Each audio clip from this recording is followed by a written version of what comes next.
बेंगलोर में 34 साल के एक सॉफ्टवेयर इंजीनियर ने अपनी जान दे दी और जिस तरीके से उसके पास से 24 पन्नों का एक सुसाइड नोट मिला है उससे कई सवाल भी उठने लगे हैं क्योंकि घर के अंदर उसने अभी इंसाफ बाकी है का प्ले बोर्ड भी लगा रखा है और नोट के हर पन्ने पर भी यही लिखा हुआ है कि इंसाफ अधूरा है, इंसाफ बाकी है। आखिरकार एक सॉफ्टवेयर इंजीनियर जो कि आर्टिफिशियल इंटेलिजेंस जैसे अत्याधुनिक सब्जेक्ट को लेकर इंजीनियरिंग कर चुका था, काम भी कर रहा था, 40 लाख रुपए सालाना उसका पैकेज भी था, क्यों उसे इस तरह से अपनी जान देने की नौबत आ गई? इसे लेकर जब नोट के पन्ने खंगाले गए तो उसमें कई चौंकाने वाली जानकारियां भी सामने आई क्योंकि बेंगलोर पुलिस का यह कहना है कि इस नोट में से 4 पन्ने ऐसे थे जो कि अतुल सुभाष ने अपने हाथों से लिखे थे और बाकी के पन्ने उसने टाइप कर रखे थे और टाइप में उसने अपने साथ हुई तमाम घटनाओं का ब्यौरा भी दिया था। यह पूरी कहानी शुरू होती है अतुल की निकिता के साथ शादी.com में हुई मुलाकात और उसके बाद दोनों के परिवार की रजामंदी से हुई शादी के बाद, क्योंकि अतुल का यह कहना है कि उसने निकिता से शादी तो कर ली लेकिन शादी के एक हफ्ते के अंदर ही निकिता ने उसके परिवार के तमाम लोगों को प्रताड़ना देनी शुरू कर दी थी। प्रताड़ना भी ऐसी वैसी नहीं थी, केवल उसके माँ बाप के साथ 2 दिन ही वह अपने जौनपुर में अपने मायके से रहने के बाद मायके लौट आई थी जौनपुर में और वहाँ पर आकर उसने एक के बाद एक 12 से भी ज़्यादा मुकदमे दायर कर दिए। इन मुकदमों में उसके माता पिता और भाई को आरोपी बनाया था और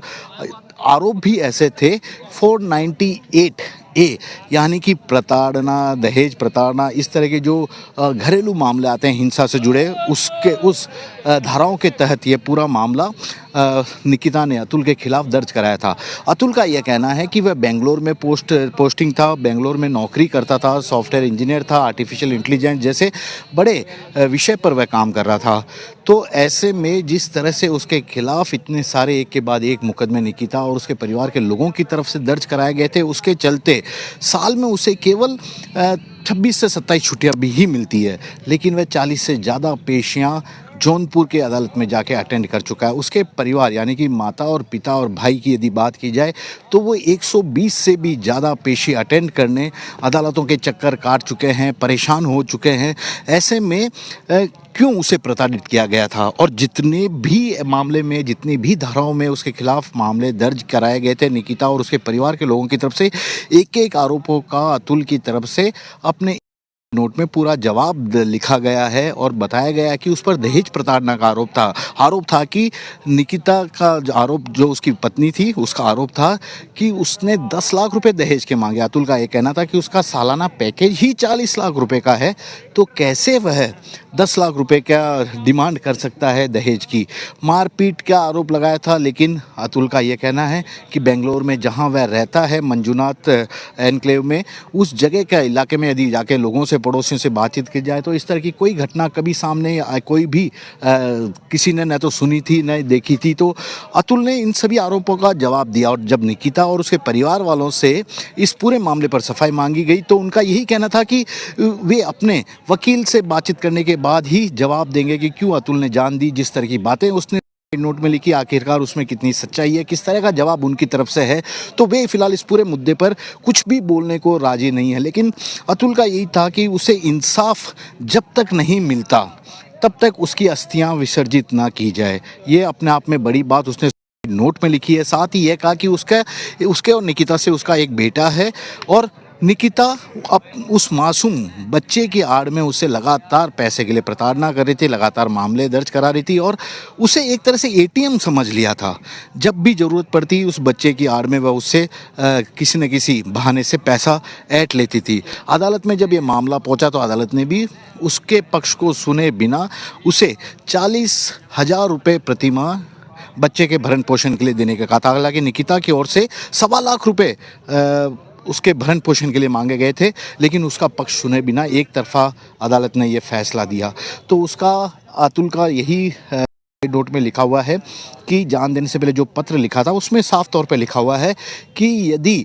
उसके ससुराल यानी कि उसकी पत्नी, उनके माता पिता और उसके भाई के साथ उसकी पत्नी के चाचा के खिलाफ जब तक मामले की पूरी जांच नहीं हो जाती, जिस तरह की बातें उसने लिखी है, उससे पहले उसकी अस्थियों को विसर्जित नहीं किया जाए और यदि उसे किसी वजह से इंसाफ नहीं मिलता है तो उसकी अस्थियों को अदालत परिसर के आसपास ही जो भी गटर है उसमें बहा दिया जाए। बहुत बड़ी बात लिखी है। मामला 498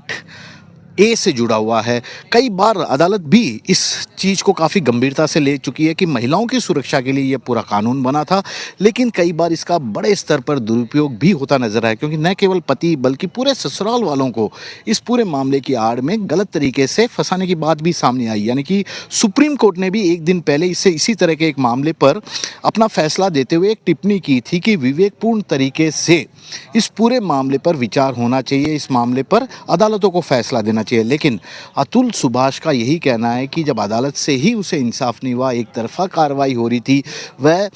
करीब 40 से भी ज़्यादा पेशी अटेंड करने बेंगलोर से अपने दफ्तर से छुट्टी लेकर बार बार जौनपुर जाने को मजबूर हो गया। उसके वृद्ध माता पिता और भाई को 120 से भी ज़्यादा पेशियां अटेंड करने के लिए मजबूर किया गया। वे बिहार से उत्तर प्रदेश तक जौनपुर तक जाते थे, पेशियां अटेंड करते थे। तो किस तरह से वह मानसिक रूप से पूरी तरह प्रताड़ित रहा है और क्यों उसे बेवजह इस तरह से परेशान किया गया। फिलहाल तो उसने कहा कि उसने अपने बेटे के नाम पर काफ़ी सारी चीज़ें कर रखी है, लेकिन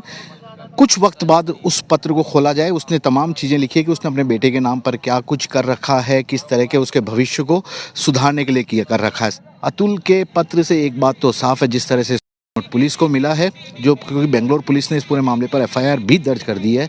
कि अतुल ने किस तरह से मानसिक रूप से परेशान था, किस तरीके से वह ससुराल वालों की प्रताड़ना से परेशान था और अब किस तरह के इंसाफ की वह लगातार बात कर रहा है। श्रीवत्सन, न्यूज़ 24।